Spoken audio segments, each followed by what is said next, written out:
Il est venu, dit-il, saluer une vitrine de la recherche française. Éric Besson, ministre de l'Industrie, était à Lyon Biopôle aujourd'hui, un groupe spécialisé dans la lutte contre les maladies infectieuses et qui rassemble des laboratoires publics et des entreprises privées.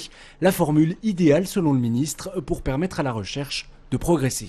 C'est un secteur très important pour notre activité économique, la puissance de la recherche qu'il faut désormais mobiliser pour être à la pointe pour les vaccins. Tout ça justifie effectivement l'action de l'État et le partenariat public-privé. Pour accueillir Éric Besson, le labo avait donc tout prévu, visite guidée, conférence, l'occasion aussi de présenter un résultat concret, cette seringue dernière génération qui va permettre une vaccination plus efficace. C'est une seringue qui va permettre à quelqu'un qui n'a pas eu de formation de se vacciner. Parce qu'on sait très bien, et on l'a bien vu dans les différentes dernières crises, que le fait de vacciner, de savoir vacciner rapidement une grosse partie de la population, est dans le cadre d'arrivée de pathogènes émergents ou réémergents, quelque chose d'extrêmement important. Cette seringue devrait être commercialisée dans 10 pays européens au mois de septembre prochain. C'est le 92e projet mené à bien par Lyon Biopôle depuis 2005.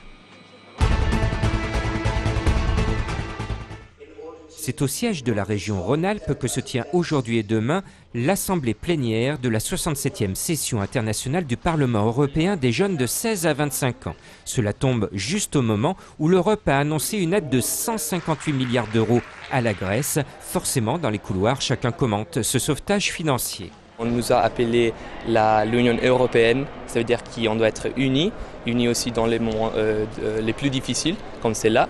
Parmi les 300 jeunes parlementaires venus de 34 pays, les représentants grecs affichent aujourd'hui un certain soulagement dans l'espoir de voir leur pays sortir de la crise grâce à l'Europe. Le problème en Grèce aujourd'hui, c'est pas seulement l'aide. Il n'y a pas de croissance. Et sans croissance, ça ne marche pas. C'est ça le problème. Du côté des jeunes parlementaires français, l'aide à la Grèce est une évidence avant d'aider prochainement d'autres pays lourdement endettés. L'Union européenne doit être solidaire envers tous les pays et les traiter avec la même égalité financière. L'aide européenne à la Grèce a un coût pour la France. Le Premier ministre François Fillon a déclaré aujourd'hui que cela va entraîner une hausse de l'endettement de notre pays d'environ 15 milliards d'euros d'ici 2014. «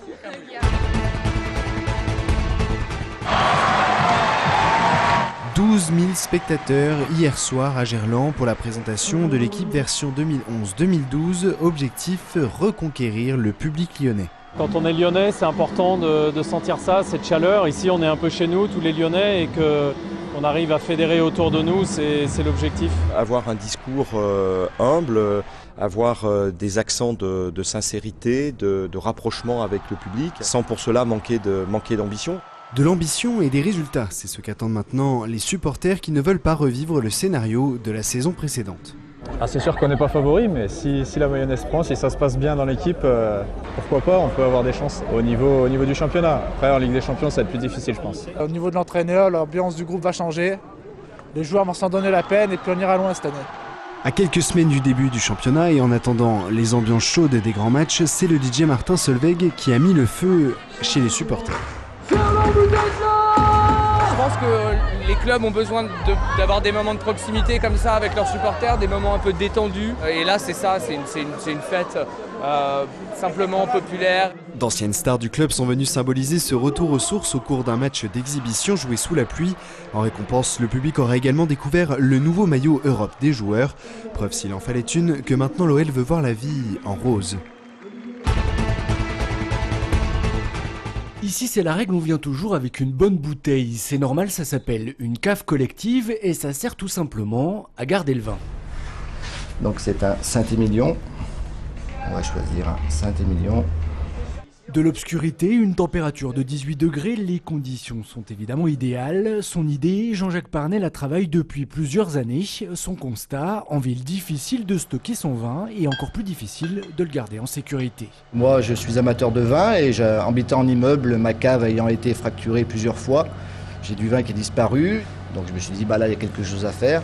Et a priori ça marche, chaque bouteille est identifiée, photographiée même, et tout le monde peut consulter sa cave personnelle sur internet. Une idée qui a même séduit les entreprises à la recherche d'un point de chute sur Lyon. Il y a plusieurs viticulteurs ici qui sont passés pour déposer leurs échantillons. Donc nous on sait que c'est rangé ici, on peut passer les récupérer finalement au bout de 10 jours, 15 jours, même un mois. Pas étonnant donc que le concept explose un peu partout. À la rentrée dans ma cave aura d'ailleurs de la concurrence à Lyon. La CCI vient de récompenser un autre entrepreneur qui va lui proposer près de 800 mètres carrés aux particuliers. Ça fait un potentiel de 300 000 bouteilles.